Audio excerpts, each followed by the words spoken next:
I promise I'm not regurgitating other people's thoughts. Kirk advocated for violence and murder. But when it's done to him, suddenly it's the worst thing since the Holocaust.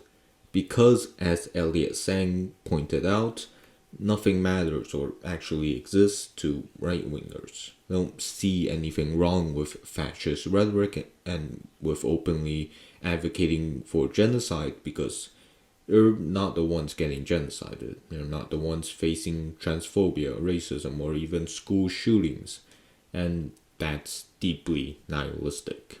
It's hard to even conceive of a human that nihilistic. It is as difficult as a something imagining a nothing. Yet, on the left, this nihilism also shows. Death is never an end, and thus I don't view it nihilistically either. So, look, it's fine if, you're celebrating his death. But if that's all you're doing, then that's nihilism. That's viewing death as an end. That's the logic of terrorism and the death penalty because it's all jokes to the left as well. It's just memes on the internet. Without the internet, people would be going out on the streets debating how to deal with this assassination, how to respond to the rights utilization of it, how to refocus the issue on things that actually matter, like ICE and Israel. Because Kirk doesn't matter, not inherently. It's truly horrific how much he matters to the mainstream media right now. So, no, it's not about morals or did he deserve it. We have thousands of children dying and you're talking about deserve. These stupid abstract ideas of yes or no instead of actual politics. How his death affects things.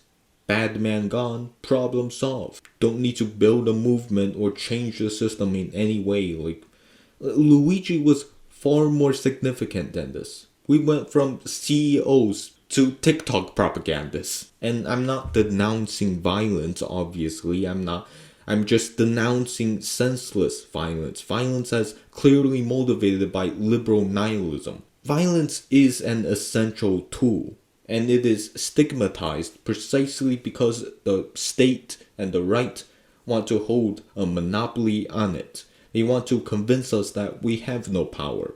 And from the looks of it, it has succeeded. Because violence now only comes in the form of this pointless assassination. I don't care about empathy for Charlie Kirk. Whether to have it or not to have it. Use his death for something that actually matters. Because I don't care if some white fascist died. Is he the president? Is he the head of a department?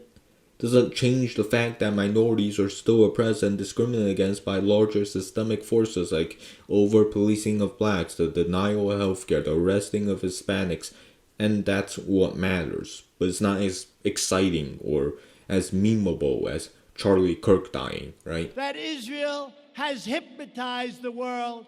May Allah awaken the people and help them to see the evil doings of Israel and the United States. And lastly, fuck Bernie, man. Holy shit, this guy fucking sucks, man. Fuck you, Bernie.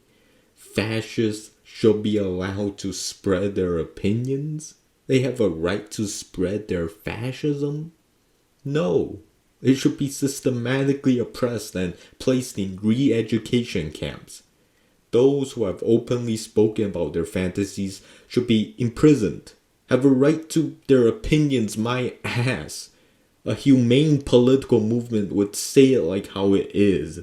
That the goal is to place these fascists in chains and systematically rehabilitate them like you would a rapist or a murderer.